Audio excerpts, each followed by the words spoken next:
ನಮಸ್ತೆ ವೀಕ್ಷಕರೇ, ನಾನು ಅಪರ್ಣ. ಹಾಗೆ ನನ್ನ ಯೂಟ್ಯೂಬ್ ಚಾನಲ್ ಅಭಿಗೆ ಲಾ ಸೀರೀಸ್ಗೆ ನಿಮಗೆಲ್ಲರಿಗೂ ಸ್ವಾಗತ. ಇವತ್ತಿನ ಈ ವಿಡಿಯೋದು ಟಾಪಿಕ್ ಏನಂದರೆ ಡಿಫ್ರೆಂಟ್ ಟೈಪ್ಸ್ ಆಫ್ ಒಫೆನ್ಸಸ್ ಇರುತ್ತೆ. ಅದನ್ನು ಹೇಗೆ ಕಂಪ್ಯಾರಿಟಿವ್ಲಿ ನಾವು ಚಾರ್ಟ್ ಮಾಡ್ಕೊಳ್ಬೋದು ಅಂತ, ಅದು MS ವರ್ಡಲ್ಲಿ ಅದನ್ನು ತಿಳಿಸ್ಕೊಡ್ತಾ ಇದ್ದೇನೆ. ಸೊ ನಾನು ರೆಫರೆನ್ಸಿಗೆ ಇವತ್ತು IPC ಅಂದರೆ ಇಂಡಿಯನ್ ಪೀನಲ್ ಕೋಡ್ದು ಚಾಪ್ಟರ್ 17 ಒಫೆನ್ಸಸ್ ಅಗೇನ್ಸ್ಟ್ ಪ್ರಾಪರ್ಟಿ ಅಂತ ಅದನ್ನು ತೊಗೊಂಡಿದ್ದೇನೆ. ಈಗ ನಿಮಗೆ ಸ್ಕ್ರೀನಲ್ಲಿ ಏನು ಕಾಣ್ತಾ ಇದೆ, ಇದು ಒಂದು ಚಾರ್ಟು. ಇದು ಎಂಟೈರ್ ಒಂದು ಕಂಪ್ಲೀಟ್ ಚಾರ್ಟ್ ಅಂತ ಹೇಳೋದಿಲ್ಲ, ಆದರೆ ನಾನು ಹೇಗೆ ಮಾಡ್ಬೋದು, ಯಾವ್ಯಾವ ಥರ ಮಾಡ್ಬೋದು ಅಂತ ಒಂದು ನಿಮಗೆ ಐಡಿಯಾ ತೋರಿಸ್ಕೊಡ್ತಾ ಇದ್ದೇನೆ. ನೋಡಿ, ನಾವು ಇಂಡಿಯಾ ಕೋಡಲ್ಲಿ ನೋಡ್ಲಿಕ್ಕೆ ಹೋದರೆ ಚಾಪ್ಟರ್ 17 ಅಂತ ನೋಡಿದಾಗ ನಮಗೆ ಇಲ್ಲಿ ಇಷ್ಟು ತರಹ ಒಂದು ಒಫೆನ್ಸಸ್ ಕಾಣುತ್ತೆ. ಯಾವುದ್ಯಾವ್ದು ನೋಡೋಣ. ಆಫ್ ಒಫೆನ್ಸಸ್ ಅಗೇನ್ಸ್ಟ್ ಪ್ರಾಪರ್ಟಿಯಲ್ಲಿ ಥೆಫ್ಟ್, ಎಕ್ಸ್ಟಾರ್ಷನ್ ಮತ್ತು ರಾಬರಿ ಆ್ಯಂಡ್ ಡಕಾಯಿತಿ, criminal misappropriation of property, criminal breach of trust, receiving stolen property, cheating, fraudulent deeds and dispositions of property, mischief, criminal trespass.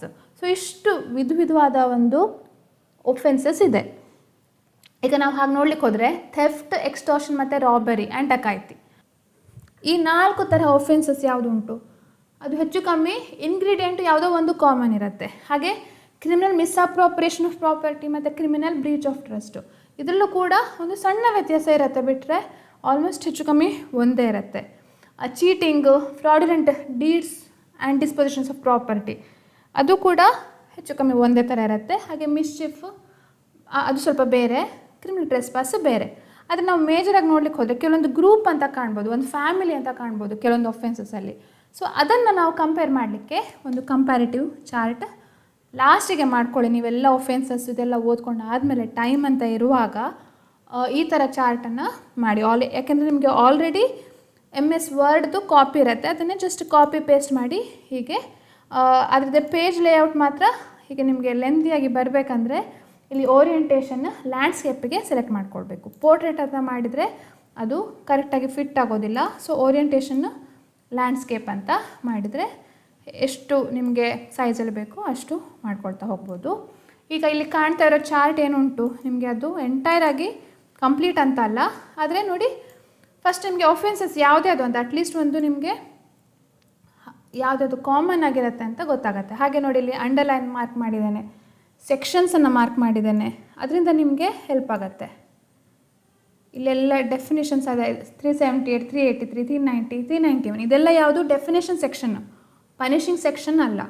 ನೀವು ಚಾರ್ಜ್ ಅಥವಾ ಹಾಗೆಲ್ಲ ಆಗೋದಾದರೆ ಅದು ಪನಿಷಿಂಗ್ ಸೆಕ್ಷನನ್ನು ಮೆನ್ಷನ್ ಮಾಡಬೇಕು, defining section ಅಲ್ಲ.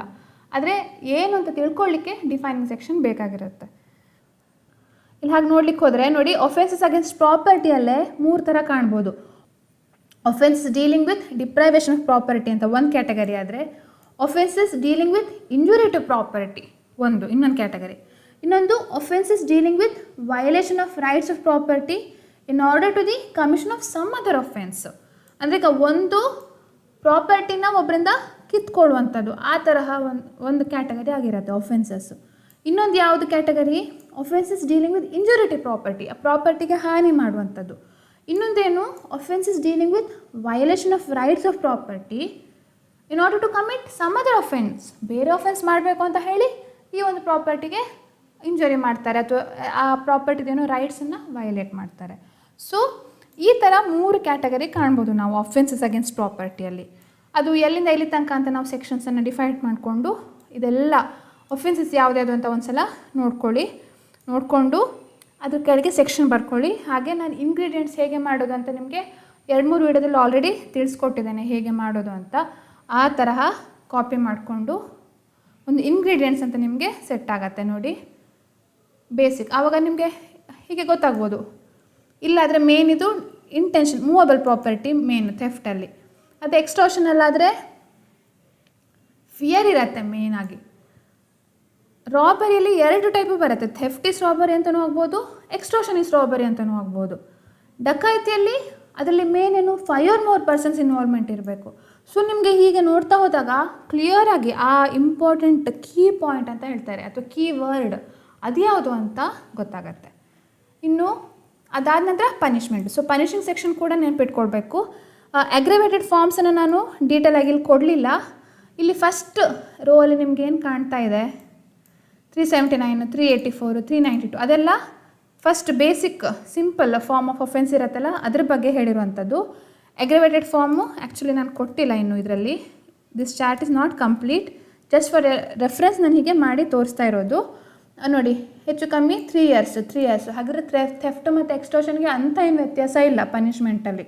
Okay, ಅದೇ ಡಕಾಯಿತಿ ಮತ್ತು ರಾಬರಿ ಆದರೆ 10 ಇಯರ್ಸು, ಬೇಸಿಕ್ಕಿಗೆ 10 ಇಯರ್ಸ್ ಇರುತ್ತೆ. ಇನ್ನು ಇದ್ಯಾವುದು ಕ್ರಿಮಿನಲ್ ಮಿಸ್ಅಪ್ರೋಪ್ರಿಯೇಷನ್ನು. ಒಂದು ಕ್ರಿಮಿನಲ್ ಮಿಸ್ಅಪ್ರೋಪ್ರಿಯೇಷನ್ 2 ಇಯರ್ಸ್ ಆದರೆ ಇನ್ನೊಂದು ಯಾವುದು criminal breach of trust 3 years ಆಗುತ್ತೆ. ಮತ್ತು ಇಲ್ಲೊಂದು receiving stolen property 3 years. So ನಾವು ಇಲ್ಲಿ ಏನು ಕಾಣ್ತೇವೆ, ಹೆಚ್ಚು ಕಮ್ಮಿ ಕಾಮನ್ ಆಗಿ ಪನಿಷ್ಮೆಂಟು 3 ಇಯರ್ಸ್ ಅಂತ ಇರುತ್ತೆ ಅಂತ. ಸೊ ನೀವು ಆ ಒಂದು ನೋಷನಲ್ಲಿ ಹೀಗೆ ಓದ್ತಾ ಹೋದರೆ ಎಕ್ಸೆಪ್ಟ್ ಯಾವುದು ಜಾಸ್ತಿ ತುಂಬ ಸೀರಿಯಸ್ ಒಫೆನ್ಸ್ ಯಾವುದು ಡಕಾಯಿತಿ 5 ಜನ ಇಟ್ಕೊಂಡು 5ಕ್ಕಿಂತ ಜಾಸ್ತಿ ಜನ ಇಟ್ಕೊಂಡು ಆಗುವಂತಹ ಒಫೆನ್ಸು. ಸೊ ಅದಕ್ಕೆ ಜಾಸ್ತಿ ಪನಿಷ್ಮೆಂಟು ಆಬ್ವಿಯಸ್ ಆಗಿ ಇರುತ್ತೆ. ಸೊ ಹಾಗೆ ನೀವು ನೆನ್ಪಿಟ್ಕೊಳ್ತಾ ಹೋಗ್ಬೋದು.